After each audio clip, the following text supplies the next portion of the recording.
Vale muchísimo. Vamos a comenzar con una pequeña oración y después explico el título de nuestro tema y les muestro una estructura general del tema. Rezamos entonces, en el nombre del Padre, del Hijo y del Espíritu Santo. Vamos a comenzar con el Evangelio del día, el Evangelio de Mateo. Jesús dijo a sus discípulos: no acumulen tesoros en la tierra, donde la polilla y la herrumbre los consumen, y los ladrones perforan las paredes y los roban. Acumulen, en cambio, tesoros en el cielo, donde no hay polilla ni herrumbre que los consuma, ni ladrones que perforen y roben. Allí donde esté tu tesoro, estará también tu corazón. La lámpara del cuerpo es el ojo. Si tu ojo está sano, todo tu cuerpo estará iluminado. Pero si tu ojo está enfermo, todo tu cuerpo estará en tinieblas. Si la luz que hay en ti se oscurece, ¿cuánta oscuridad habrá? Palabra del Señor. Gloria a ti, Señor Jesús. Te pedimos, Señor, que nos envíes tu Espíritu, que nos anime en este encuentro que tenemos esta noche. Queremos escuchar tu voz con un corazón atento a las necesidades de nuestros hermanos. Danos la gracia de que tu luz no se apague en nuestro interior, sino que podamos iluminar a los demás. Te lo pedimos por Jesucristo nuestro Señor. Amén.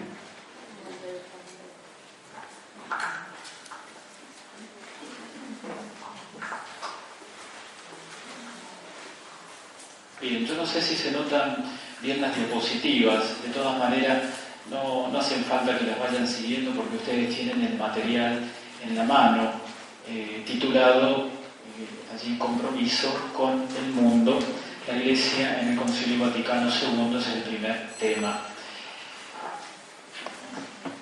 Vamos un poquito a la estructura de un poco de esta exposición, de esta ayuda, estas herramientas. En realidad lo que yo voy a hacer son herramientas, poniendo la mirada, especialmente en algunos documentos de la Iglesia, mirando la experiencia de la Iglesia para mirar nuestra propia experiencia. Y por eso digo que las palabras que voy a decir son simplemente herramientas sacadas de documentos de la Iglesia, del Evangelio y de la experiencia de los santos. Por lo tanto, digo, es transmisión de aquella fe que nosotros recibimos. Tienen allí una estructura de nuestro tema. El tema que hoy nos corresponde es el compromiso con el mundo. La Iglesia en el Concilio Vaticano II, como primer tema central. Allí el Concilio desarrolla la experiencia de la Iglesia en tres ejes: la Iglesia como misterio, la Iglesia como pueblo de Dios y la Iglesia como sacramento de salvación. Un hermoso documento, la Lumen Gentium, que se les recomiendo, cosa de que puedan leerla, reflexionarla y rezarla también. Es un documento bellísimo. En un segundo momento miramos un poco, hacemos algunas palabras acerca de una opción por una eclesiología, es decir, sentir de la Iglesia, un modo de sentir la Iglesia, ¿no? Cómo entendemos la Iglesia, cómo la queremos vivir, cómo la queremos transmitir a los demás. Aproximación al ser y misión de la Iglesia y elementos para un proyecto de misión en la Iglesia. Tiramos allí algunas líneas. Para pasar en un tercer momento a la eclesiología de comunión y de servicio, que es lo propio que dice el Concilio Vaticano II. He querido poner la mirada allí porque me parece que esto es muy iluminador para nuestro compromiso en el mundo. Una eclesiología de comunión y una eclesiología ministerial en actitud de servicio. Ministerial en actitud de servicio. Para terminar, unas claves de interpretación para mi identidad eclesial, criterios de referencia. Esta es la estructura en general, ¿no? Cosa de que después puedan volver ustedes a los apuntes y puedan ubicarse a ver dónde estamos. Cuando me dijeron que me tocaba este tema, conversándolo también con el Padre Santiago, decíamos el compromiso en el mundo. Claro, Y al pensar en el compromiso en el mundo, uno inmediatamente, nosotros como católicos, pensamos en el apostolado, pensamos en el servicio, pensamos en aquella tarea apostólica que cada uno de nosotros realiza o desea realizar, ¿no? en la Iglesia. Pero para ver nuestro compromiso en el mundo, para ver de qué modo cada uno de nosotros nos comprometemos o no nos comprometemos con el mundo, uno tiene que saber dónde está parado. Es decir, ¿dónde me ubico? En otras palabras, uno tiene que saber cuál es el alma de la Iglesia que tengo impresa en mi corazón, o cuál es el alma de la Iglesia que tengo impresa en mi mente, ¿no? Entonces, es por eso que cuando conversamos acerca de estas herramientas para ustedes en este itinerario de formación espiritual, teórico-práctico, nos parecía muy oportuno echarle una mirada a lo que dice la Iglesia, a la luz del Concilio Vaticano II, sobre sí misma y sobre su intervención en el mundo. Porque nuestro compromiso en el mundo lo hacemos desde la Iglesia. No lo hacemos de forma individual, ninguno de nosotros. Lo hacemos dentro de la Iglesia. Y para eso, me parece que en esa palabra que dice allí en el folletito de itinerario de formación espiritual teórico-práctico, bueno, uno teóricamente tiene que sentarse, pensar, discernir y preguntarle a Dios y a la Iglesia qué Iglesia queremos ser, ¿no? Qué Iglesia queremos vivir. Por eso me parece muy importante, y aunque la primera parte parezca muy densa o sea un poquito más lenta, yo les pido que tengan paciencia porque le vamos a echar una mirada al Concilio Vaticano II, cómo entiende la Iglesia, ¿no? Por eso me parece que esto es importante. ¿Dónde nos ubicamos para nuestro compromiso en el mundo? Lo hacemos desde la Iglesia, porque somos hijos de la Iglesia, cada uno de nosotros. Ya vamos a volver a esta idea, pero me parece que este es el marco general que nosotros tenemos que tener, ¿no? Esta conciencia, ¿no? Más allá de nuestras experiencias de Iglesia, más allá, ¿no? Más allá de nuestras experiencias buenas o malas, mediocres o insuficientes, no importa. Lo importante es que yo me ubique como Iglesia, ¿no? Para hacer un servicio en el mundo, ¿no? Vamos entonces, he querido comenzar con un texto hermosísimo del Concilio Vaticano II que también nos ubica en esta sintonía. Dice la Gaudium Spes número 1: el gozo y la esperanza, las lágrimas y las angustias del hombre de nuestros días, sobre todo de los pobres y de toda clase de afligidos, son también gozo y esperanza, lágrimas y angustia de los discípulos de Cristo. Y nada hay de verdaderamente humano que no tenga resonancia en su corazón, ¿no? Digo, si nosotros pensamos nuestros servicios en el mundo, lo tenemos que hacer desde aquí. Si pienso el compromiso en el mundo, lo tengo que hacer desde aquí. Anclados, dice allí, angustia de los discípulos de Cristo. Me ubico como discípulo de Cristo, estoy atento al gozo, las esperanzas, las lágrimas, angustias del hombre de nuestros días, de nuestro tiempo, especialmente los pobres y de toda clase de afligidos. Me parecía que esto es muy importante, que los católicos pongamos la mirada allí, es en Jesús. A partir de la experiencia de Jesús, que nos animamos a mirar la necesidad del hombre, ¿no? Toda la experiencia del hombre. El compromiso entonces que tiene que tener una persona avanzada en espiritualidad, aquellos que hemos iniciado un proceso de formación espiritual, no solo intelectual, sino experiencial, bueno, es aquel hombre que es capaz de mirar a Cristo y salir al encuentro de los hermanos. Vayamos. La Iglesia en el Concilio Vaticano II, vayan a la primera página, la página número 1. En la primera parte tienen allí el esquema de lo que vamos a desarrollar, qué conciencia tiene la Iglesia de hoy de sí misma. Es así como se planteó el Concilio Vaticano II, especialmente estos documentos, Lumen Gentium, Gaudium Spes, con un deseo y con un impulso de renovación muy fuerte, muy profundo, muy grande. Allí explica, en la primera parte nosotros vamos a ver, en esta primera parte de la Lumen Gentium, cómo se va desarrollando o cómo va entendiendo el Concilio Vaticano II la noción de iglesia, la idea de iglesia que se siente y se piensa para nuestro tiempo. Nosotros lo dijimos hace un ratito, va a describir la iglesia como misterio, luego la iglesia como pueblo de Dios y en un tercer momento la iglesia como sacramento de salvación para el mundo, cuya finalidad es servir. Ya estamos diciendo algo. Pero me parece que nos tenemos que ir metiendo de a poco. Vamos al punto número 1, la iglesia como misterio. Allí en la diapositiva yo les he puesto Lumen Gentium número 1 al 14. Puse esos números allí para que pudieran después, cuando lleguen a sus casas o durante la semana, si hacemos una relectura del material que tenemos, a mí me parecía oportuno ponerles allí los números para que vayan al documento directamente, ¿no?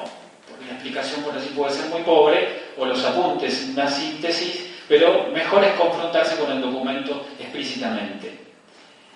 Lo más importante del número 1 al 14 es esta relación del misterio de la Iglesia con el misterio trinitario en el ámbito de la historia de la salvación.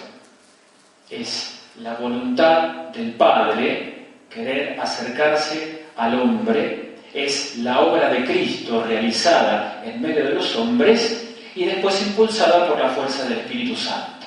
Es decir, la Trinidad entera que se moviliza al encuentro con el hombre para que el hombre pueda alcanzar su salvación.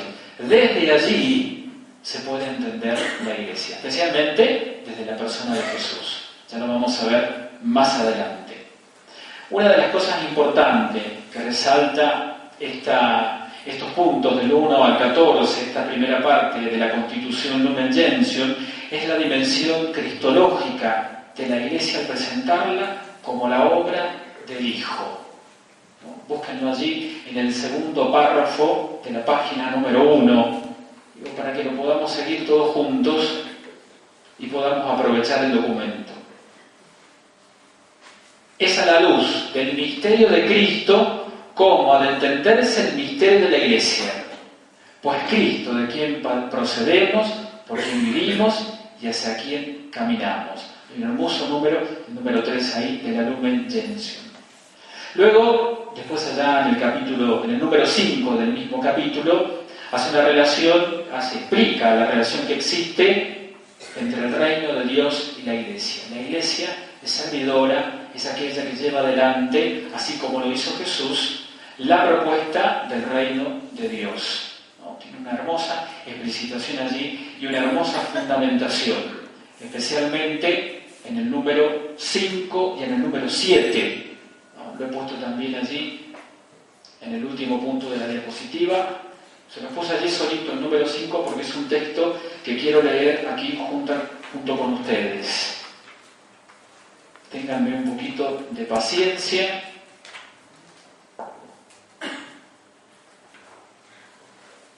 Fíjense lo que dice el número 5 de la Lumen Gentium. Voy a leer entrecortado porque es muy largo para que podamos acercarnos un poquito. El misterio de la Santa Iglesia se manifiesta en su fundación, pues nuestro Señor Jesús dio comienzo a su Iglesia predicando la buena nueva, es decir, el reino de Dios prometido muchos siglos antes en las Escrituras. Ahora bien, este reino brilla delante de los hombres por la palabra, por las obras y por la presencia de Cristo. La palabra de Dios se compara a una semilla sembrada en el campo. Habla de quienes la reciben con fidelidad, quienes se unen a la pequeña grey de Cristo, quienes recibieron el reino. La semilla va germinando poco a poco por su vigor interno. Fíjense lo que dice más abajo. Pero habiendo resucitado Jesús, después de morir en la cruz por los hombres, apareció constituido como Señor, como Cristo y como sumo sacerdote para siempre. Y derramó a sus discípulos el Espíritu prometido por el Padre. Por eso la Iglesia, enriquecida con los dones de su fundador, observando fielmente sus preceptos de caridad, de humildad y de abnegación, recibe la misión de anunciar el reino de Cristo y de Dios. de establecerlo en medio de todas las gentes y constituye en la tierra germen y principio de este reino. Fíjense qué bonito entonces. Por eso la Iglesia, enriquecida con los dones de su fundador, recibe la misión de anunciar el reino de Cristo y de Dios.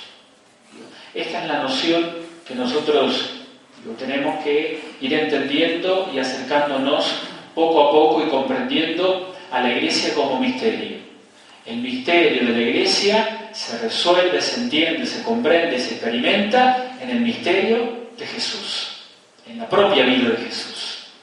Pero si queremos mirar o si queremos observar cuál tiene que ser el modo de proceder de la Iglesia, tenemos que mirar el modo de proceder de Jesús.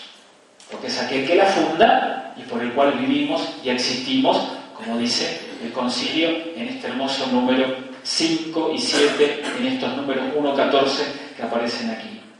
Por lo tanto, la Iglesia como misterio, la invitación es a que cada uno de nosotros podamos ver esta relación de este misterio trinitario, de este misterio de la Trinidad que realiza la obra de acercar al hombre a Dios por medio de la Iglesia, ¿no? Por mandato de Jesús. Prepara a sus discípulos, infunde su espíritu y comienza allí la obra de la Iglesia. Misterio de Dios, misterio de la Iglesia, ¿no? Por eso, la primera mirada que hacemos en el concilio de la Iglesia es esta, la Iglesia como misterio. Aparece aquí, ya lo vamos a ver más adelante también, en el número 7, la Iglesia como cuerpo de Cristo, ¿no? La Iglesia como aquella multitud de miembros que pertenecen a un mismo cuerpo, cuya cabeza es Cristo, ¿no? Las cartas de San Pablo, la doctrina de Pablo lo explica bastante bien. Veamos un poco ahora la Iglesia como pueblo de Dios, el número 2 que tienen allí. Al final de la hoja número 1 tienen allí la Iglesia como pueblo de Dios. El concilio entonces nos ha hablado al principio, la Iglesia como misterio que se debe mirar a la luz de la Trinidad, misterio que se debe mirar a la luz de la propuesta de Jesús, y ahora lo hace girando un poco. El Concilio Vaticano hace un giro enorme de la comprensión de la Iglesia. La Iglesia ya no va a ser mirada como una institución jerárquica, ¿no? Como una pirámide, donde el Papa, obispos y de allí para abajo siguen todos sus miembros, sino que el giro que hace el Concilio Vaticano II es entender, comprender y acercarse a una noción de Iglesia como pueblo de Dios, todos iguales en dignidad, a través de la experiencia del bautismo y de compartir el sacerdocio común de los fieles. Por eso hace la distinción ya en este punto, en este documento, la distinción entre el sacerdocio común de los fieles y el sacerdocio ministerial. Todos juntos, como pueblo de Dios, puestos al servicio del reino. Ya no hay jerarquías. Sigue habiendo una jerarquía para una mejor organización de la misma Iglesia. Pero en la Iglesia nos acercamos, después del Concilio Vaticano II, acercamos a una noción de Iglesia, pueblo de Dios, creyentes unidos a la luz de la experiencia de Jesús, ¿no? Tienen allí entonces una definición que hace el Concilio. La Iglesia es entonces la congregación de todos los creyentes que miran a Jesús como autor de salvación y principio de unidad y de la paz. Hay dos consideraciones hermosas que aparecen allí en esos capítulos de la Lumen Gentium. Lo dije recién, la igualdad dentro de la Iglesia, lo tienen en la página número 2, en el primer párrafo. A partir de la realidad del pueblo, la primera consideración que aparece es la esencial igualdad dentro de la Iglesia, aunque estructurada jerárquicamente. La base teológica de esta igualdad es el sacerdocio común, que reciben todos los fieles por el bautismo, ¿no? Esto subyace como base, ¿no? Como experiencia de los creyentes. A medida que vayamos viendo esto, de cómo sentimos la iglesia, yo me animaría a decirles, vayamos mirando nuestra iglesia, ¿no? Sin ánimo de criticarla, ¿no? Nosotros estamos aquí y estoy seguro que los que estamos aquí amamos a la iglesia y la amamos profundamente. Pero digo, vayamos mirándola, a nuestra iglesia concreta, ¿no? A nuestra parroquia, a nuestro movimiento, a nuestro grupo. Bueno, vayamos mirándolo en qué cosas nos aproximamos o en qué cosas nos alejamos. La segunda consideración que aparece allí interesante en la Lumen Gentium, a la hora de mirar a la Iglesia como pueblo de Dios, es su dimensión histórica, propia de la existencia humana. Está también subrayado en Gaudium et Spes número 4. Lo tienen escrito allí también en la diapositiva. Fíjense lo que dice Gaudium et Spes número 4, se los leo rápidamente para que podamos unir la Lumen Gentium con la Gaudium et Spes. Son las dos constituciones del Concilio Vaticano II que por allí el creyente tiene que echar una mirada. El Concilio Vaticano II no ha pasado de moda. Lo vemos un poco lejano, porque bueno, hemos ido intentando como Iglesia llevarlo adelante, cumplirlo, pero me parece que por allí nos hemos olvidado un poquito. Fíjense lo que dice Lumen Gentium número 4. ¿Cuál es? Hablando de la misión que tiene la Iglesia sobre el mundo, hablando de la tarea que tiene la Iglesia sobre la vida de los hombres, dice: el deber de escrutar a fondo los signos de los tiempos e interpretarlos a la luz del Evangelio.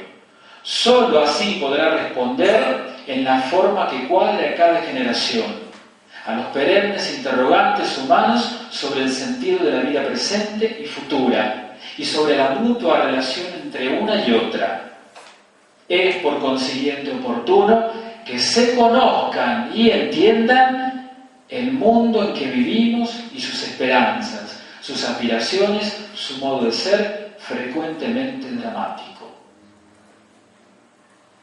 Cuando releía esto pensaba, esto se lo tendría que leer el consejo pastoral de mi parroquia. No hay nadie acá de mi parroquia, así que puedo hablar fácilmente de mi consejo pastoral. Salvo que vayan y le cuenten a algunos de ustedes. Pero, se lo tendría que leer a mi consejo pastoral y decir, esta es la misión que tiene la Iglesia, ¿no? Dice, escrutar, interpretar, no hacer cosas por hacer, ¿no? Por allí nuestros consejos pastorales se reducen, hay que preparar la fiesta patronal, hay que preparar la Navidad, hay que preparar las primeras comuniones, hay que preparar las confirmaciones. Y fíjense la tarea que tiene: escrutar los signos de los tiempos, interpretarlos a la luz del Evangelio para responder de modo adecuado a cada una de las generaciones. A veces nosotros, a los católicos, como que nos cuesta mucho. Lo que nos sirvió en un tiempo puede no servirnos en otro, ¿no? Lo que sirvió en un determinado ámbito puede no servir en otro ámbito. A veces nos pasa, yo quiero hacer una hermosa procesión en mi parroquia y resulta que vivo en barrios o en una ciudad donde la gente no quiere hacer procesiones, ¿no? Y es porque no estuve atento para escuchar lo que la gente sentía en su alma, ¿no? O lo que la gente quería. No tuve tiempo a lo mejor para discernir, como dice acá, escrutar los signos de los tiempos. Bueno, quizás una procesión ya no sirva, quizás una procesión ya no, a la gente no le interese, quizás a la gente le interese, hacernos una aproximación bíblica sobre la Virgen María, de la cual le voy a hacer la fiesta. Quizás le sirva eso, ¿no? Por eso estar atento y también preguntárselo a la gente. Yo puedo elaborarlo en mi cabeza, pero lo más importante es que me acerque a la gente y se lo pregunte. Por eso hay dos cosas importantes que en nuestra Iglesia, me parece que son importantes y lo hemos visto en nuestro proceso de plan pastoral, para llegar al plan pastoral, que son dos cosas que me parecen fundamentales. Una es el diagnóstico y otra es la evaluación. Son dos instancias que nos permiten interpretar los signos de los tiempos y adecuarnos a la luz del Evangelio sobre lo que nuestra gente está viviendo. Entonces me parecía importante que a la hora de mirar nuestro compromiso en el mundo, estos dos elementos no falten. Digo, porque un diagnóstico me permite acercarme hacia la realidad, hacia la persona. Y una evaluación me permite ver cómo vamos, para tomar el pulso de las cosas, ¿no? Una iglesia que no se evalúa es una iglesia que poco a poco se va cerrando. Un grupo que no se evalúa es un grupo que se va cerrando, ¿no? O porque está muy convencido de que lo que hace está bien, o porque no quiere escuchar las cosas que hacemos mal. Por esos dos motivos, ¿no? Diagnóstico y evaluación. Son como las dos cosas que podrían ayudarnos a llevar adelante y concretar esto que dice Gaudium et Spes. El deber de escrutar a fondo los signos de los tiempos e interpretarlos a la luz del Evangelio. Solo así podrán responder en la forma que cuadre a cada generación, a los perennes interrogantes humanos sobre el sentido de la vida presente y futura y sobre la mutua relación entre una y otra. Es oportuno que se conozcan y entiendan el mundo en el que vivimos. En esto también pensaba, ¿entienden mi parroquia el mundo que estamos viviendo? ¿Entienden los laicos que vienen a misa los domingos? Las que rezan el rosario el sábado antes de la misa. ¿Entienden el mundo que estamos viviendo o nos hemos replegado? Digo, si los que estamos haciendo un proceso y un itinerario de formación espiritual, si queremos llevar de verdad un compromiso serio con el mundo, tengo que hacerlo y tengo que entenderlo. Por lo tanto, tendré que estudiar el modo que vive el mundo, cómo piensa, cómo siente, ¿no? Cuáles son sus angustias, cuáles son sus esperanzas, cuáles son sus equívocos también, ¿no? Y me parece que eso es una actividad, es una tarea de todo creyente, no solo de algunos. Cuando por allí nos decimos, bueno, que algunos profesionales presten alguna ayuda en nuestra iglesia para comprender mejor. Pero sí, está bien, pero todos los católicos tenemos que estudiar, bueno, en qué mundo estamos, cómo vivimos, ¿no? Por eso esas dos consideraciones parecen importantísimas. Igualdad dentro de la iglesia, dimensión histórica, ¿no? A partir de lo que dice Gaudium et Spes número 4. Y por último, este pueblo de Dios, que es la iglesia, pertenece a Dios. Allí tienen, cuando ustedes vayan al documento después, lean, ¿no? Todos estos números, especialmente del número 9 en adelante, y lo dice allí en el último párrafo. Finalmente, este pueblo que es la iglesia es el pueblo de Dios, pertenece a Dios. En la base de su existencia como tal pueblo está la elección de Dios, la elección de Dios. Esto es importantísimo, por eso lo puse también allí como el último punto en este tratado sobre la iglesia como pueblo de Dios. Este pueblo de Dios que es iglesia pertenece a Dios. La conciencia de sabernos elegidos por Dios.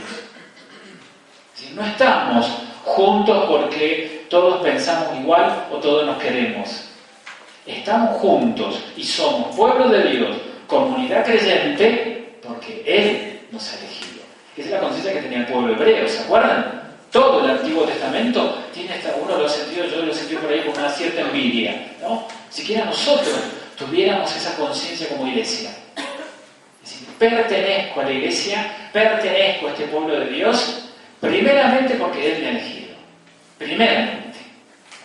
Y esto en la vida espiritual de cada uno de nosotros es un capítulo que hay que considerarlo fuertemente. Es decir, sentirme llamado, sentirme convocado por el Señor, sentirme recibido por el Señor, ¿no? Por eso lo ponía allí, porque me parece que es importante.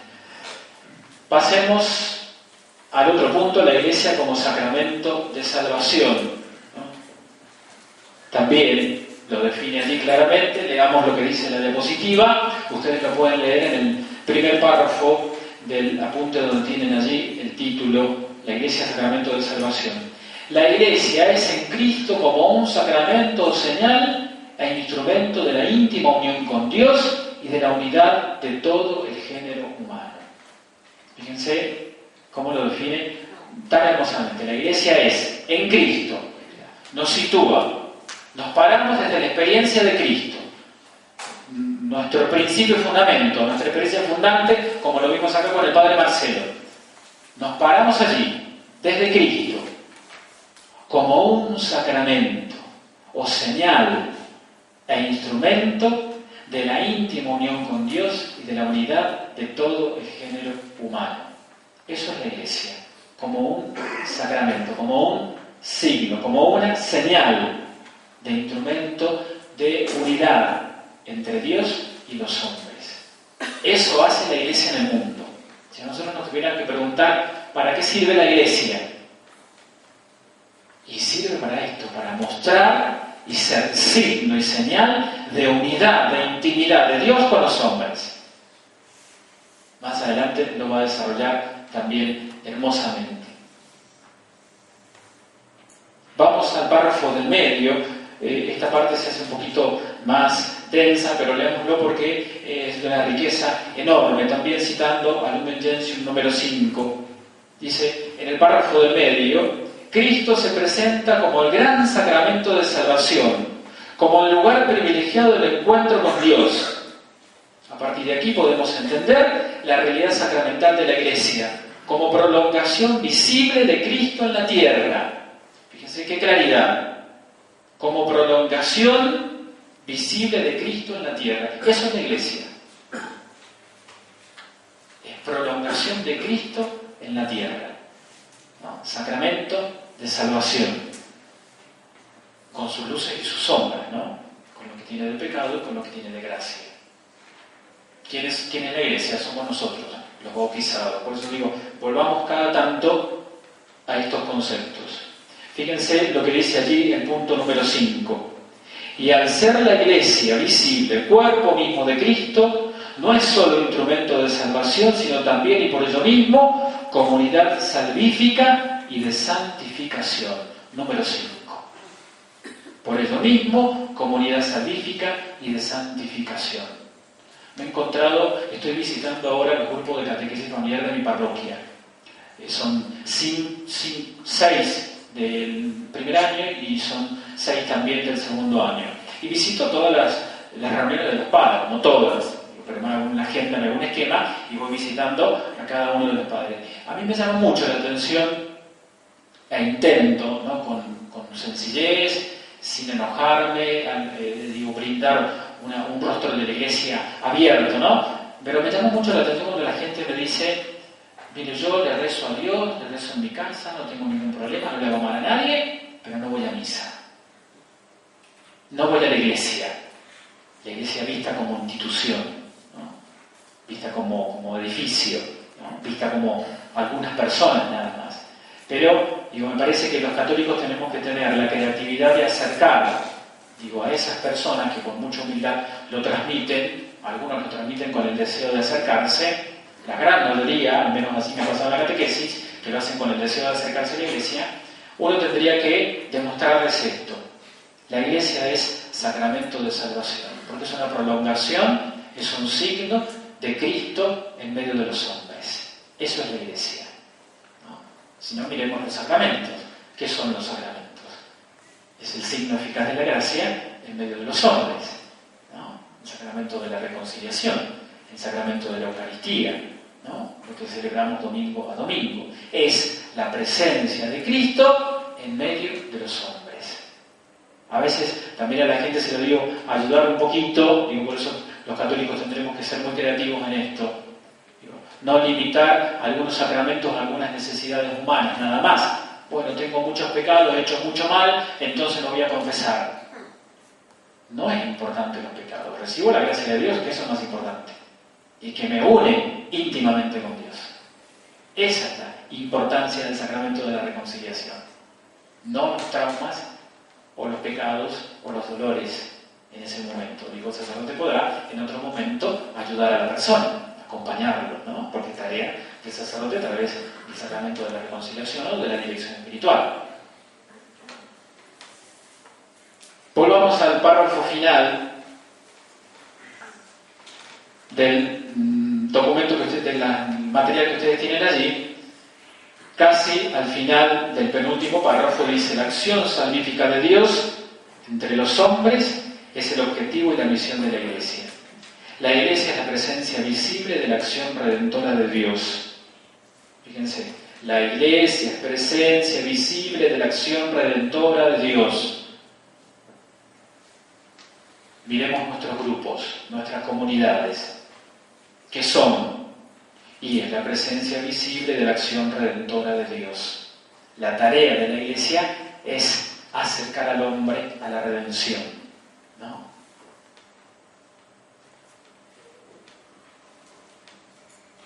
La salvación de Dios se hace presente en la existencia y en la vida misma de la iglesia. Y al final del documento les he puesto allí, en este apunte de la iglesia como sacramento de salvación, algo que dice Pablo VI, al terminar en la clausura de la tercera sesión conciliar, así afirmaba Pablo VI. Se los leo porque me pareció interesante. La iglesia es para el mundo. La iglesia es para el mundo, no para las sacristías. ¿Sí? No para las sacristías. La iglesia no es para que yo tenga mi sacristía ordenadita, bonita, ¿no?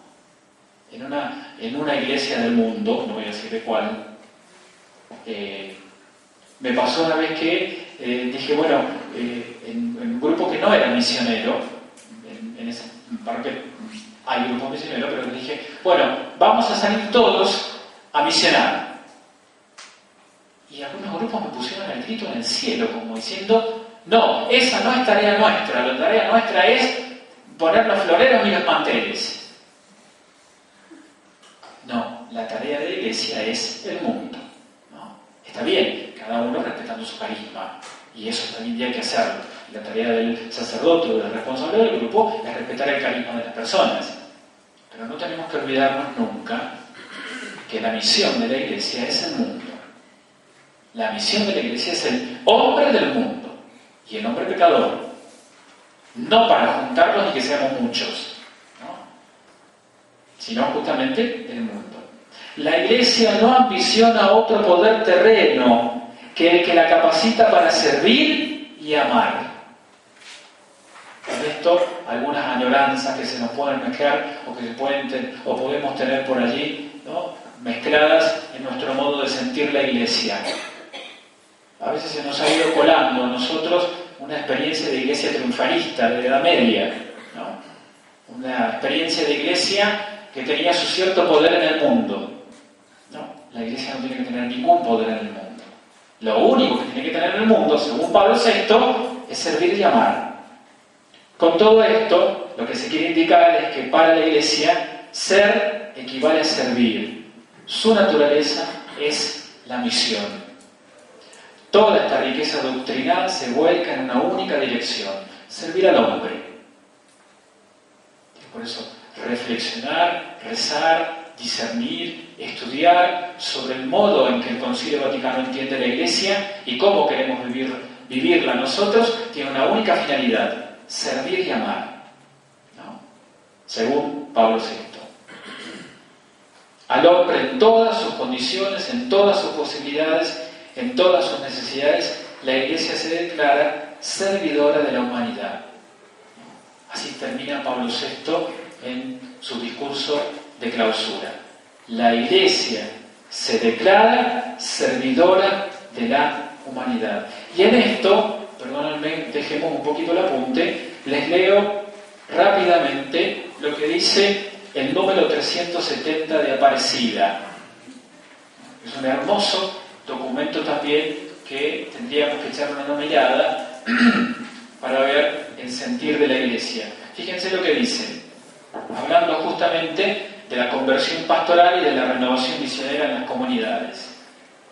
La conversión pastoral de nuestras comunidades exige que se pase de una pastoral de mera conservación a una pastoral decididamente misionera.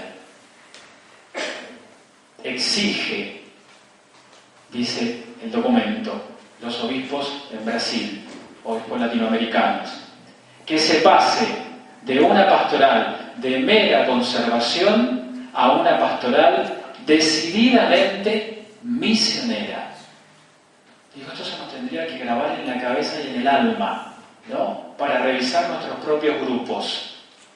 Me ha tocado también en Montserrat encontrarme con varios grupos que se están muriendo, ¿no? Por ejemplo, el de la Divina Misericordia, que es una pena, porque es un grupo hermoso, de una espiritualidad hermosa, siguiendo a algunos santos y siguiendo una vocación y siguiendo evangélicamente la misericordia del Señor.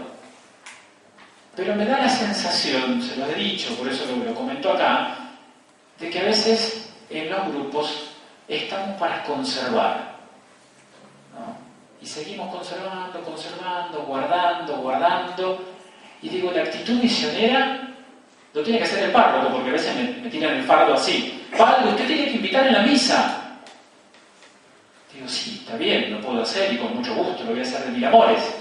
Pero ¿dónde quedó la actitud misionera de cada uno de ustedes? ¿Dónde quedó? ¿La piedad o la devoción o la espiritualidad en la misericordia del Señor quedó en las 4 paredes donde ustedes se juntan? Y de ahí no salieron. No creo que haya habido mala intención, ni del cura, ni de la gente de este grupo. No creo. Lo que sí tiene que haber habido un error, y que va por acá, ¿no? A veces le echamos la culpa mucho a la gente, a los de afuera, ¿no? Pero digo, me parece que esto tenemos que revisarnos también un poquito, ¿no? Y decir, bueno, a ver, con mucha claridad, bueno, mi grupo tiene esta amplitud misionera, tiene esta apertura, esta salida al encuentro de los demás. ¿Voy a anunciarle a los demás la misericordia de Jesús? ¿O estoy esperando con los brazos cruzados que vengan a la iglesia a las 3 de la tarde, cuando le rezo el rosario? Si me he quedado esperando en la iglesia, perdí. ¿No? Perdí directamente.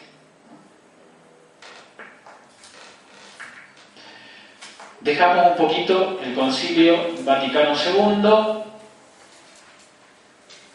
Hacemos una mirada sobre una opción por una eclesiología. Yo les decía recién que al hacer una aproximación al ser y misión de la Iglesia, una eclesiología, lo que estamos haciendo es cómo podemos entender a la Iglesia o cómo nos imaginamos la Iglesia, cómo la podemos entender a la luz de nuestra experiencia, cómo la podemos entender a la luz de la experiencia de los santos, a la luz de la experiencia del magisterio. Por sobre todo, me parece que la experiencia de la Iglesia, al aproximarnos al ser y la misión de la Iglesia, antes de mirar los elementos para un proyecto de misión de la Iglesia, hay un principio a la luz del Evangelio que nosotros podríamos revisar. A mí me llama mucho la atención y de hecho me ha ayudado en muchos momentos aquella invitación de Jesús a sus discípulos. Está al comienzo de los Evangelios, cuando Jesús llama a los apóstoles. Los llama a los 12 para que estén con Él y les encarga una misión. Es decir, amigos en el Señor y unidos en misión. Amigos en el Señor, íntimos en el Señor, con una misión determinada, ¿no? Esta es la experiencia que tiene que hacer la Iglesia. Esta es la experiencia que tenemos que hacer nosotros. Llamó a los 12, llamó a los que quiso, ¿para qué? Para que estuvieran con Él. ¿En qué? En intimidad. ¿Para hacer qué? Salir a evangelizar. Intimidad y misión. Encuentro fundante, experiencia fundante, principio y fundamento de la vida espiritual de cada uno, en misión. Llamados, unidos con la comunidad, en misión. Miremos un poquito algunos elementos para un proyecto de iglesia que tienen allí en la diapositiva medianamente mencionado, pero que ustedes tienen en la página número 3. Son algunos de los elementos que nosotros podemos considerar a la hora de mirar nuestra experiencia de iglesia, cómo podemos entenderla o cómo nos podemos acercar, especialmente a la hora de sentir la iglesia. De fondo nos estamos preguntando cómo servimos en el mundo. Fijémonos lo que ponemos allí en algunas de estas características. Primero, una iglesia al servicio del reino, es decir, al servicio fraterno, que es koinonía, servicio, lo vive formando una comunidad, koinonía, lo proclama en anuncio de salvación como querigma y lo celebra en los ritos festivos y liberadores de la liturgia. Diaconía, koinonía y querigma. Y lo celebra. Eso sería el ideal de iglesia, ¿no? Este sería el ideal de la iglesia que podemos ir acercando a nuestra experiencia vital. Es una iglesia que está al servicio del reino, mediante el servicio, mediante la experiencia de comunidad y mediante el anuncio a través del carisma. Y además es una iglesia que se reúne a celebrar. Segundo, el punto B, una iglesia abierta al mundo en estado de servicio. El apunte dice allí, en otras palabras, la necesidad de superar la visión eclesiocéntrica y de correr la suerte de la humanidad. Existe esa necesidad, por lo menos yo la veo mucho en mi parroquia y la sentimos también en nuestra diócesis. Una visión una mirada demasiado puesta en sí misma. Necesitamos nosotros sacar un poquito la mirada del ombligo y mirar un poquito al hombre, ¿no? Mirar a la humanidad con sus problemas, sus expectativas. Para ello necesita modernizar sus estructuras y replantear sus instituciones. La tentación que aparece acá es la del miedo, ¿no? Y que la tenemos todos, curas, laicos, consagrados. A la hora de revisar nuestras estructuras, nos pasa en la vida personal, mucho más nos pasa en la vida eclesial, en la vida parroquial. Cuando queremos renovar, mirar nuestras estructuras, claro, nos da miedo, ¿no? Si no, preguntemos, por allí nos ha pasado, cuando le decimos a las señoras que son servidoras de Cáritas, bueno, abandonemos el asistencialismo, nos dijo Cáritas después que pasó un buen tiempo de la crisis del 2001. Abandonemos los comedores, que los niños vuelvan a comer a sus casas. Esto me costó varias charlas con algunas mujeres de Cáritas, ¿no? Porque por allí como que nos vamos acomodando y nos quedamos muy seguritos, ¿no? Cardenal Bergoglio, en una exposición que hacía a los curas, decía que el cura no podía estar tranquilo en su escritorio mientras que en la esquina de su parroquia había gente que no sabe persignarse. Esto trasladémoslo también a cada uno de nosotros, ¿no? La iglesia no puede estar tranquila sabiendo que a la vuelta de la parroquia hay gente que no sabe persignarse, ¿no? Una iglesia abierta al mundo, en estado de servicio. Sobre la base de comunidades fraternas, dice el punto C, sobre la base de una experiencia de comunidad, de una experiencia de fraternidad, de una experiencia eclesial, abandonando el infantilismo y el monopolio clerical, ¿no? Si el padre lo dijo, entonces hay que hacerlo, ¿no? Si el padre no me ha dicho nada, yo no voy a hacer nada. Es decir, son los dos polos que tenemos que abandonar para poder encaminarnos a una iglesia sobre la base de comunidades maduras, comunidades serenas, comunidades con capacidad de disentir, comunidades con capacidad de hablar, de dialogar. No, padre, no hagamos esto porque nos parece que no es lo que la gente necesita. Bueno, sentémonos y hagamos un discernimiento profundo entre todos. No, lo voy a hacer porque me lo dijo el padre. Punto. Palabra de Dios. Infantilismo y monopolio clerical, ¿no? A veces, en esto nos tenemos que ayudar entre todos a hacer una experiencia madura de iglesia, ¿no? Y lo mejor que ayuda en esta experiencia madura es el diálogo. Es decir, tengo que dialogar con el pastor, tengo que dialogar con los agentes pastorales, tengo que sentarme a dialogar con ellos. Y esto lleva tiempo. Si uno vive corriendo, la gente no me encuentra nunca, claro, nunca voy a hablar con la gente, porque siempre estoy ocupado. Lo digo como cura, ¿no?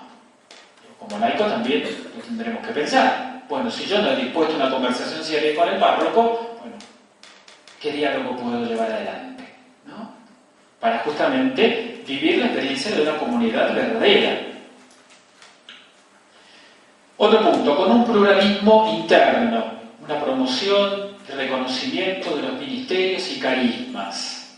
Promoción y reconocimiento de los carismas. Ahí apunto con la palabra pluralismo, que, bueno, no encontré otra palabra que lo dijera mejor, pero lo que quiero decir es esto: una promoción y reconocimiento de los carismas.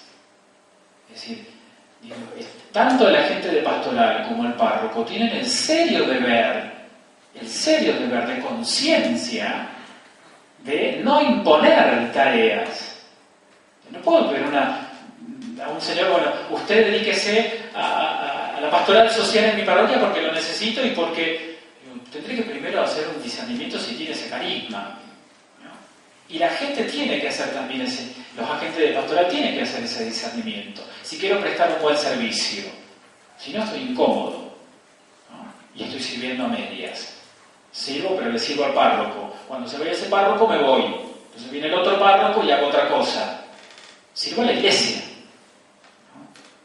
Por eso es muy importante esta promoción y reconocimiento de los carismas.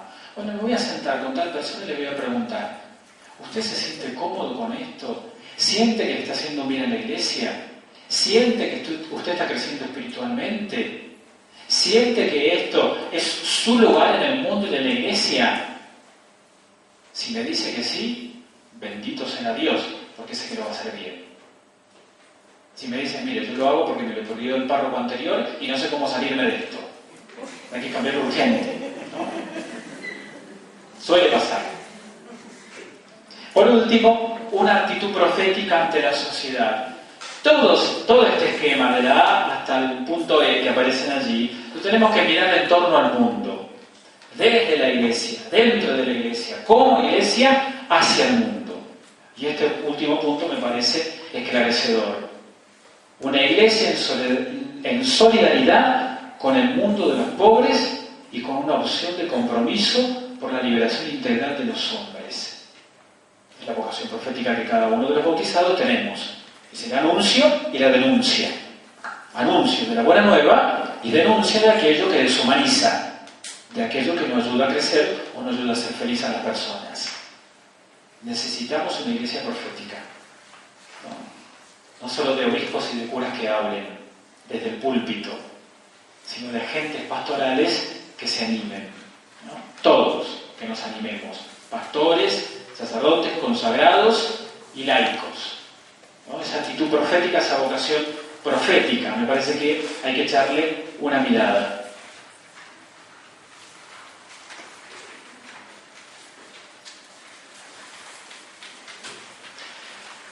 Vamos a pasar rápidamente porque quiero llegar al último punto, después ustedes pueden leerlo, pero ya sería volver sobre el Concilio Vaticano II.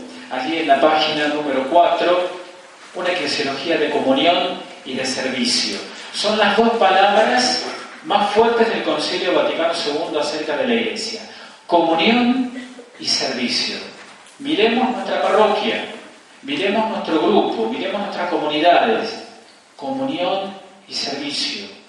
Comunión a la luz, cuando pensaba en estos dos aspectos de este hermoso documento de la Lumen Gentium, donde desarrolla justamente una eclesiología de comunión y de ministerio en actitud de servicio, pensaba en algunos textos del Evangelio que la sostuvieran y aparecen allí también en el documento. Me acuerdo mucho del Evangelio de Juan, en la oración de Jesús: Padre, que todos sean uno para que el mundo crea. Y la unidad en esto es capital. El testimonio del cristiano es eficaz en la medida en que nos mantenemos unidos.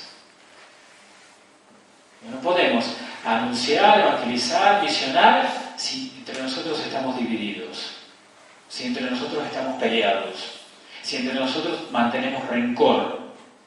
Podemos disentir, puedo no compartir una idea con alguien, con alguna gente pastoral de mi parroquia, pero estoy llamado a la unidad, ¿no? Estoy llamado a dar testimonio de esa unidad.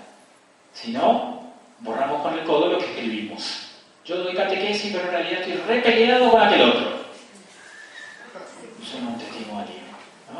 Yo soy el párroco de tal lugar, pero a aquel grupo le echo la cruz. ¿De qué testimonio? ¿No? El testimonio de la unidad. Digo, no, esto no quiere decir que no haya problemas. Hay problemas porque en todas las iglesias hay problemas y en todos los grupos hay problemas. Pero uno tiene que tener la madurez espiritual de crecer. Es decir, bueno, mi experiencia tiene que ser una experiencia de unidad porque me siento llamado por Jesús a vivir la unidad, ¿no? Siento este llamado de Jesús, no por mis propios méritos, ¿no? El otro de los otros textos de la Escritura que se me vienen a la cabeza son los textos de Pablo cuando habla del cuerpo de Cristo. Cada uno de nosotros somos miembros de ese cuerpo cuya cabeza es Cristo. Y cada uno de nosotros hemos recibido dones, carismas, para ponernos al servicio. Distintos, pero todos puestos al servicio de ese cuerpo que es la Iglesia. Esta imagen a mí me gusta mucho. Por eso me quedaba con el Evangelio de Juan, el llamado a la unidad. Me quedo con las palabras de Pablo al expresarnos la Iglesia como cuerpo de Cristo, Cristo a la cabeza y cada uno de nosotros sus miembros con un carisma determinado. Y si estoy bien puesto en la Iglesia, seguramente lo voy a hacer bien. Habrá que descubrir si estoy bien puesto en la Iglesia, ¿no? El otro texto, hablando un poco ya de una eclesiología ministerial en actitud de servicio, es el texto del juicio final, y del lavatorio de los pies. Son dos textos que me iluminan mucho, ¿no? El lavatorio de los pies es el testimonio de Jesús que sale al servicio de los demás, ¿no? Yo les doy testimonio, dice Jesús, ¿no? Yo lo hago para que ustedes aprendan y tengan alegría y tengan felicidad verdadera, ¿no? Y las palabras del juicio final. Cada vez, al final del Evangelio de Mateo, cada vez que lo hiciste con alguno de mis hermanos más pequeños, lo hiciste conmigo. Entonces, estas son, los parámetros a la luz del Evangelio que pueden iluminar estas apreciaciones del Concilio Vaticano II de entender una iglesia que está llamada a la comunión y de entender una iglesia una iglesia ministerial en actitud de servicio. Vamos a la página número 5, porque quiero llegar a un apunte final de Karl Rahner, por eso me estoy apurando un poco, porque el último me parece muy iluminador.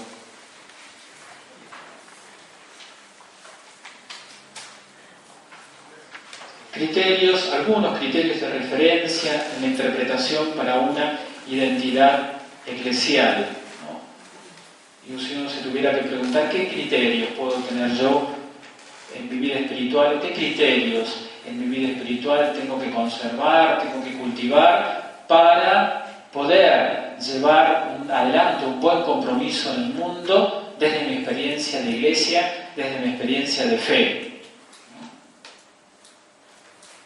Allí aparecen algunos brevemente explicados, cada uno después podrá profundizarlos. Primero, considerar, reflexionar y sentir la realidad mistérica de la Iglesia.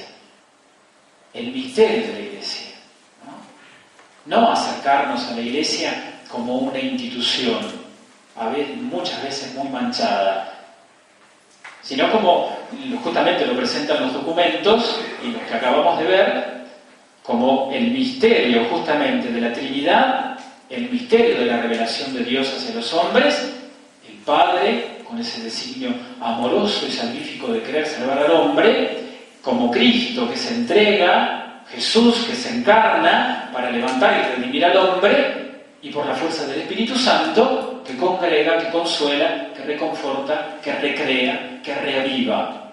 Ese misterio de la Trinidad es el misterio también de la Iglesia, ¿no? Ya lo vimos cuando vimos la Iglesia, el misterio de salvación.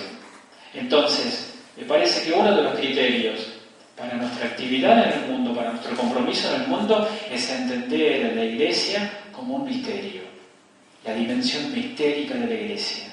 A veces nosotros nos quedamos con una dimensión muy chata de la Iglesia, muy terrena,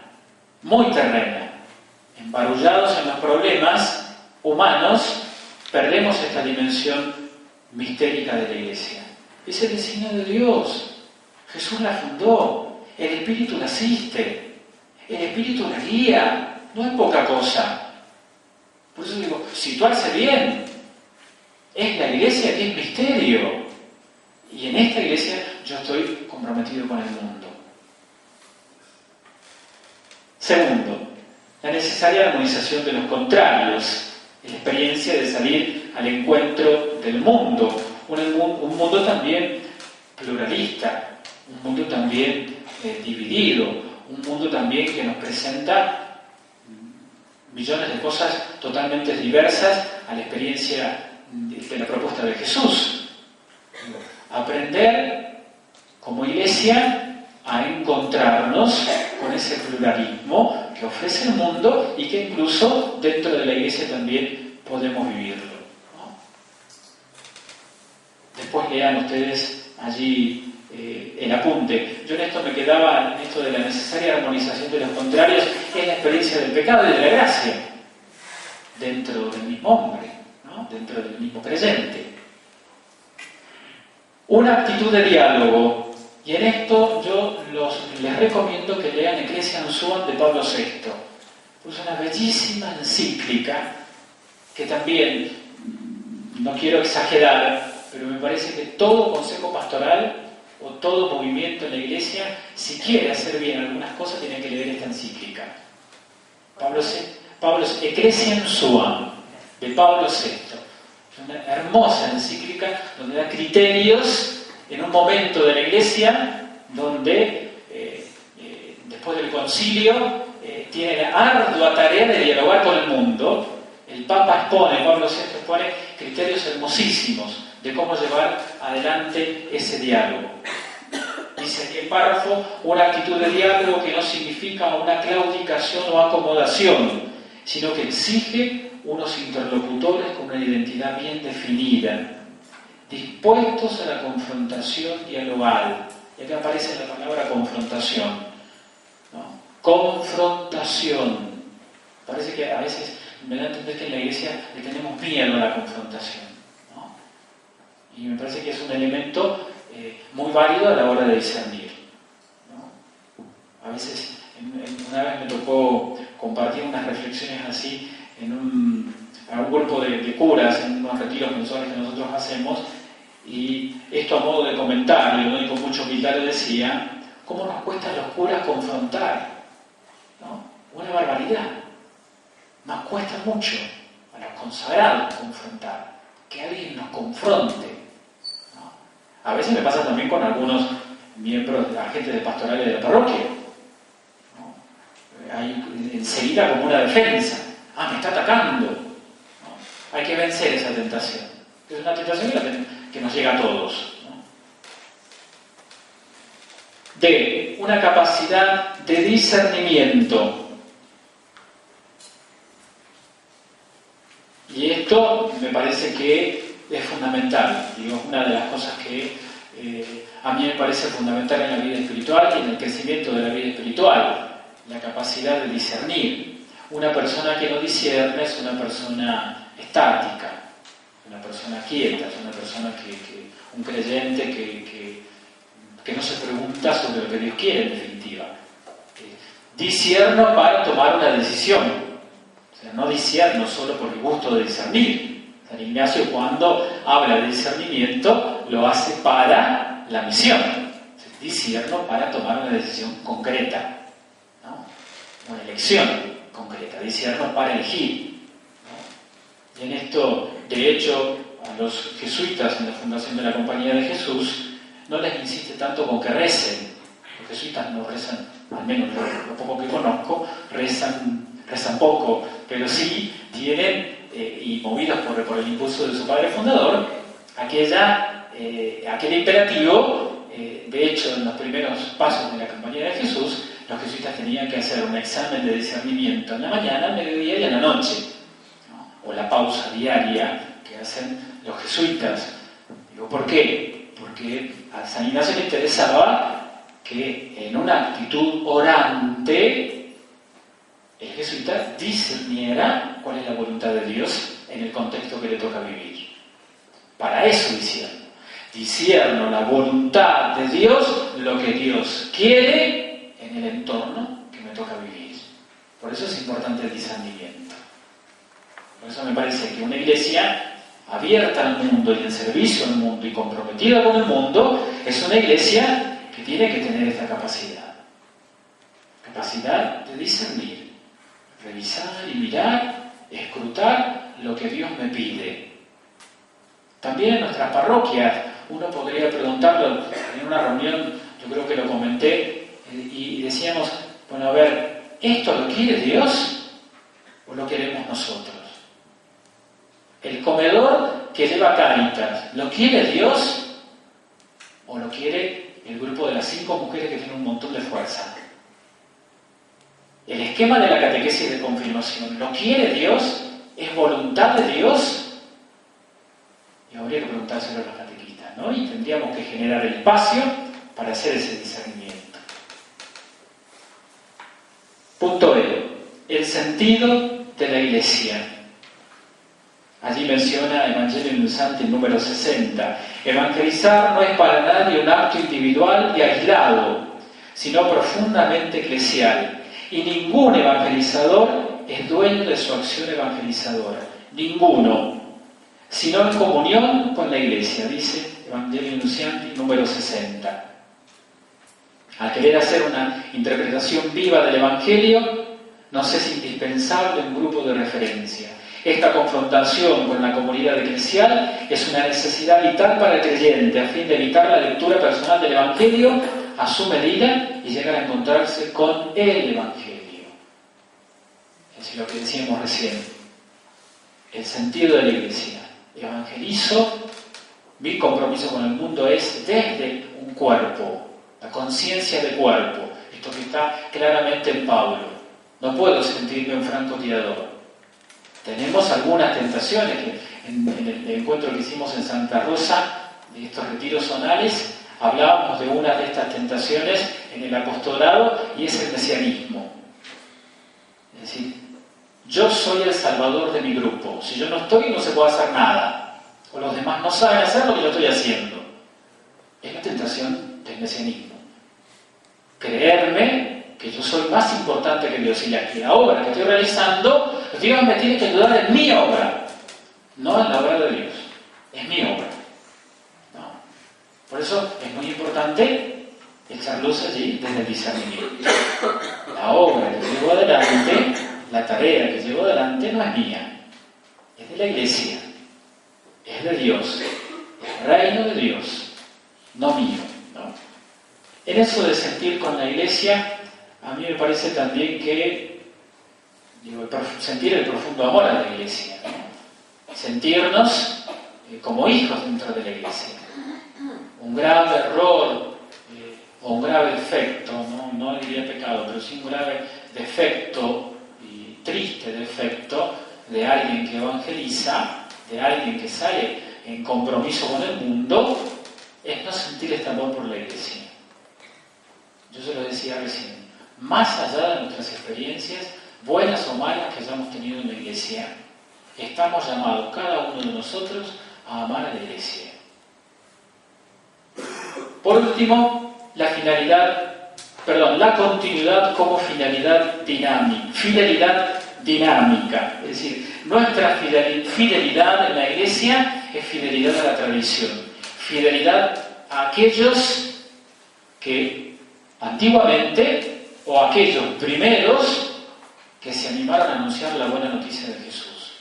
Nuestra fidelidad es fidelidad también a ellos que ya han hecho y construido la Iglesia en nuestro mundo. Un error sería sentirnos separados de nuestra tradición. Si esto lo traducimos con otras palabras más sencillas, es sentirnos que lo que hicieron los anteriores no sirve. La otra coordinadora hizo mal las cosas, entonces yo estoy haciendo bien las cosas. El otro párroco hizo mal las cosas, yo estoy haciendo bien las cosas.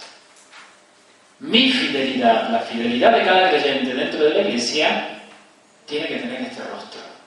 Soy fiel en la medida que continúo la misión de la Iglesia en el mundo, pero continúo, ¿no? Soy fiel a eso, que otros empezaron mal o bien, pero lo hicieron. ¿Impulsados por quién? Por el Espíritu de Dios, ¿no? Eso lo creemos desde nuestra fe. En esto, antes de pasar a un artículo que les he fotocopiado allí, una síntesis, quisiera leerles rápidamente, porque me parece que resume bien estos criterios de referencia a la hora de mirarnos frente al mundo. Y les leo rápidamente y después lo comento brevemente. Son unas pequeñas palabras que dijo el padre Rupe. El padre Rupe fue general de los jesuitas durante mucho tiempo y él decía algunas cositas a algunos que quisieran entrar a la compañía de Jesús. Yo lo he traducido y se los he leído, por ejemplo, al grupo misionero de mi parroquia, que me parece que tiene algunos elementos importantes. Fíjense lo que dice. A un joven que quisiera ser jesuita, yo le diría, si nosotros lo traducimos, podríamos decir, a alguien que quiere comprometerse con el mundo, yo le diría, no vengas a nosotros si es que amas a la iglesia como una madrastra y no como una madre. No vengas si no amas a la iglesia como una madre. No vengas si piensas que con ello vas a hacer un favor a la compañía de Jesús. No vengas. No salgas al mundo a evangelizar si crees que con eso vas a hacer un favor a la iglesia. Directamente no vayas. Ven si para ti el servicio a Cristo es el centro de tu vida. La experiencia fundante, lo que vimos con el padre Marcelo, la experiencia del principio fundamento en la persona, ¿no? La experiencia fundante de Jesús. Siervo con Jesús. Ven si tienes unas espaldas suficientemente fuertes, trabajo, la laboriosidad, un espíritu abierto, una mente razonablemente abierta y un corazón más grande que el mundo. Un corazón más grande que el mundo. Una mente razonablemente abierta, no obtusa, no cerrada, no anquilosada, ¿no? Ven si sabes ser bromista y reírte con otros y en ocasiones reírte de ti mismo, el sentido del humor.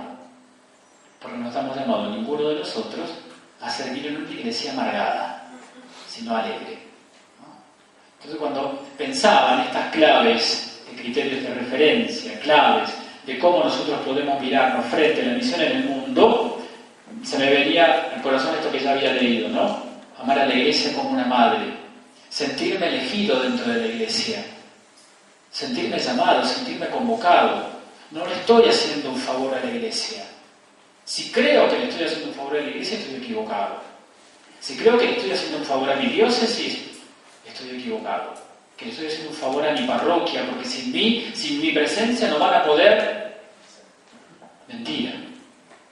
Cuando lo he experimentado, cuando me he tenido que ir de la parroquia anda re bien. Cuando el párroco no está, anda re bien. Se ve que, bueno, el espíritu trabaja mejor cuando el párroco no está. La experiencia de Cristo como centro de la experiencia del que evangeliza, ¿no? La experiencia espiritual, ¿no? Basada en la intimidad, con lo que decía el Evangelio. Llamó a los que quiso, los llamó en intimidad para que estuvieran con Él en misión. Amigos en el Señor, enviados en misión, ¿no? Así rezan los jesuitas. Perdonen que les dé un lema que tienen los jesuitas. Amigos en el Señor, unidos en intimidad, llamados en misión. Vamos al último apunte y voy terminando porque quedan 10 minutos y si hay alguna pregunta, algún comentario, podemos hacerlo. Pero me parecía muy importante dejarles el último apunte de Karl Rahner. Son 3 páginas nada más. Yo voy a pasarlo rápidamente, después que ustedes leanlo en su casa, porque me pareció hermosísimo cuando lo leímos. De hecho, lo compartimos un poco con el Padre Santiago, mirando justamente elementos de la espiritualidad en la iglesia del futuro. Una iglesia, cuando terminé de leer todo el apunte, Karl Rahner, un jesuita, que hace un comentario hermosísimo de cómo es nuestra, o cómo podría ser, o cómo debería ser nuestra espiritualidad en adelante, de cara hacia el compromiso en el mundo. Hacer una pequeña introducción allí. Sí, me estaba olvidando. Elementos de espiritualidad en la iglesia del futuro. mencionamos 5 elementos posibles. Algunos ya los han mencionado, algunos de los otros curas que han hecho exposiciones acá, pero vamos paso a paso. El primero, un elemento de cómo tiene que ser la espiritualidad futura. Poseerá y conservará siempre una identidad, aunque misteriosa, con la antigua espiritualidad pasada de la Iglesia. Lo que decía recién de la fidelidad a la tradición. No podemos hacer borrón y cuenta nueva. En última yo podré reactualizar. Digo, y en eso hay grandes trabajos. Digo, la devoción al Sagrado Corazón. Estamos en el mes del Sagrado Corazón. Digo, ¿cómo puedo reactualizar? ¿Cómo puedo mirar esa devoción tan antigua dentro de la Iglesia y enriquecerla a la luz de la experiencia de los santos o de la misma tradición de la Iglesia? ¿Cómo puedo llevarla adelante? Rahner dice, la espiritualidad futura poseerá y conservará siempre una identidad misteriosa con la antigua espiritualidad pasada de la Iglesia. No es hacer borrón y cuenta nueva. Es una Iglesia que siempre, una espiritualidad que siempre tendrá que volver a la referencia del Dios de Abraham, de Isaac, que se revela, que se muestra, que siempre tendrá que volver al sermón de la montaña de Jesús. Una espiritualidad que siempre tiene que volver allí y desde allí tiene que empezar a caminar, uniendo la experiencia de todos los santos. Entonces, el primer elemento que pone allí Rahner es una espiritualidad que conserva la antigua espiritualidad pasada de la Iglesia. No me quiero detener, después lean ustedes el apunte porque tiene allí algunos apartados hermosísimos. El segundo elemento, fíjense qué interesante, a diferencia de la espiritualidad del pasado, tendrá que concentrarse con enorme claridad en los elementos más esenciales de la piedad cristiana. Se concentrará en los datos esenciales de la revelación cristiana. Vayan al último párrafo de la hoja número 6. Esto lo vamos a leer rápidamente porque me parece que es lindísimo como lo expresa Rahner. Podemos prever un segundo aspecto de la espiritualidad del futuro. A diferencia de la espiritualidad del pasado, tendrá que concentrarse, es decir, nuestra espiritualidad tendrá que concentrarse con enorme claridad en los elementos más esenciales de la piedad cristiana. La espiritualidad del futuro se concentrará en los datos esenciales de la revelación cristiana, que Dios existe, que puede hablarle al hombre, que precisamente su inefable incomprensibilidad en cuanto tal constituye el centro de nuestra existencia y por tanto de nuestra espiritualidad, que con Jesús y solamente con Él es posible vivir y morir en una libertad definitiva de todos los poderes y constricciones, que su cruz incomprensible se puso sobre nuestra existencia y que este escándalo es lo que da un sentido verdadero, liberador y beatificante a nuestra existencia. Es decir, es la experiencia del petocafón, ¿no? Es la experiencia de que va lo esencial en la espiritualidad. Generalmente, lo digo esto con mucha humildad, generalmente en la vida espiritual no sucede cuando vienen las crisis. En la crisis es cuando nuestra espiritualidad tiene que concentrarse con enorme claridad en los elementos esenciales. En los elementos esenciales. ¿No? Vayamos a la página número 7.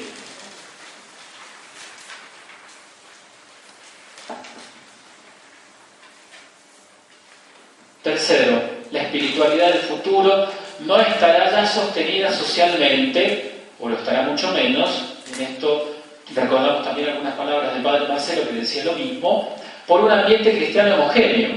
Por consiguiente tendrá que vivir de un modo mucho más claro de cómo lo ha hecho hasta ahora en virtud de una experiencia personal y directa de Dios y de su Espíritu, ¿no? Aquello que también compartíamos con el padre Marcelo, ya no nos toca vivir una época de la Iglesia y una época de la espiritualidad como la del siglo I, las primeras comunidades cristianas, ¿no? Con convicción defender lo que sentimos internamente de Dios, con convicción y con fuerza. Por eso, el tercer elemento de esta espiritualidad está dado por esta experiencia personal y directa de Dios y de su Espíritu. Fíjense lo que dice en la mitad del párrafo. Ya se ha dicho que el cristiano del futuro o será un místico o no será nada. Si se entiende por mística, fíjense qué interesante lo que dice acá, no unos fenómenos extraños parapsicológicos, sino una auténtica experiencia de Dios que brota del centro de la existencia. Entonces esta afirmación es exacta y resultará todavía más clara en su verdad y en su relevancia en la espiritualidad del futuro. Pero las cosas están de la siguiente manera. El cristiano fundamentalmente realiza la experiencia de Dios y de su gracia liberadora cuando está a solas consigo mismo, en la oración silenciosa, en la última decisión de conciencia no recompensada por nadie, en la esperanza ilimitada que no puede ya aferrarse a ninguna garantía calculable, en el desengaño de la vida y en aquella impotencia de la muerte aceptada de buen grado y acogida en la esperanza, en la noche de los sentidos y del espíritu, como dicen los místicos, sin poder agregar en este sentido ningún privilegio especial, y así sucesivamente. Experiencia fundante, la experiencia honda de la cercanía y de la intimidad con Jesús. Es lo único que puede dar cuenta de una verdadera espiritualidad en el mundo que nos toca vivir. ¿No? Cuarto, Rahner pone allí algo interesante en la cuarta característica. Dice, la comunión fraterna, él propone la comunión fraterna en la que sea posible tener la misma experiencia básica del espíritu. La comunión fraterna en el espíritu como elemento peculiar y esencial de la espiritualidad del mañana. Después ustedes lo pueden volver al apunte, pero tienen allí, Rahner habla de una experiencia de comunión fraterna en el espíritu como elemento dentro de la vida espiritual. Es verdad, lo dice él acá, que nos hemos acostumbrado a llevar siempre una espiritualidad muy individual, ¿no? Es decir, el crecimiento de la vida espiritual siempre ha sido una experiencia individual. Soy yo el que me arrodillo a rezar, soy yo el que hago la experiencia del Señor en la intimidad. Pero Rahner pone este elemento como una variante, como una posibilidad. Y, de hecho, pone el ejemplo, dice, si hay una experiencia del Espíritu hecha en común, considerada comúnmente como tal, deseada y vivida, es claramente la experiencia del primer Pentecostés de la Iglesia, que celebramos el domingo pasado. Un acontecimiento que, como hay que presumir, no consistió ciertamente en la unión casual de un conjunto de místicos individualistas, sino en la experiencia del Espíritu hecha en comunidad. La experiencia del Espíritu hecha en comunidad. Los obispos en Aparecida, no lo voy a leer, pero cerquita del punto 370 que leí, decían, necesitamos un nuevo Pentecostés en la Iglesia. Necesitamos que las comunidades vuelvan a sentir esa experiencia del Espíritu en comunidad. Por eso no me ha llamado la atención cuando Rahner proponía esto. De hecho, cuando lean el apunte van a ver que no propone ninguna receta, ¿no? Lo pone allí, dice, más allá de la invocación al Espíritu Santo que hacemos. Vieron que nosotros comenzamos las reuniones siempre con una invocación al Espíritu Santo. Más allá de eso, más allá también de las expresiones exageradas, ¿no? Él menciona dos cosas, ¿no? No es necesario hablar en lenguas para sentir esta experiencia del Espíritu, ni es necesario también hacer una curación con la imposición de las manos para sentir la experiencia del Espíritu en la comunidad. Él habla muy sutilmente acerca de la experiencia de discernir bajo la acción del Espíritu Santo en comunidad, ¿no? Lo que en la espiritualidad ignaciana también ha aparecido como herramienta y como elemento el discernimiento comunitario. La experiencia, también algunos grupos y algunos movimientos de la Iglesia lo hacen a través de la elección comunitaria, de la elección compartida, que es una herramienta hermosísima. Digo lo mismo, Rahner, con otras palabras, lo pone allí. Por último, un quinto elemento y termino porque son las 10:30. Mencionamos para concluir un quinto elemento de la espiritualidad del futuro, una nueva eclesialidad, una nueva experiencia de la Iglesia. Dice, hoy tenemos la experiencia de una Iglesia de pecadores, de la tienda del desierto sacudida por todos los vendavales de la historia, del pueblo de Dios peregrino. Más adelante él sigue haciendo la experiencia, sigue mostrando cómo es esa iglesia.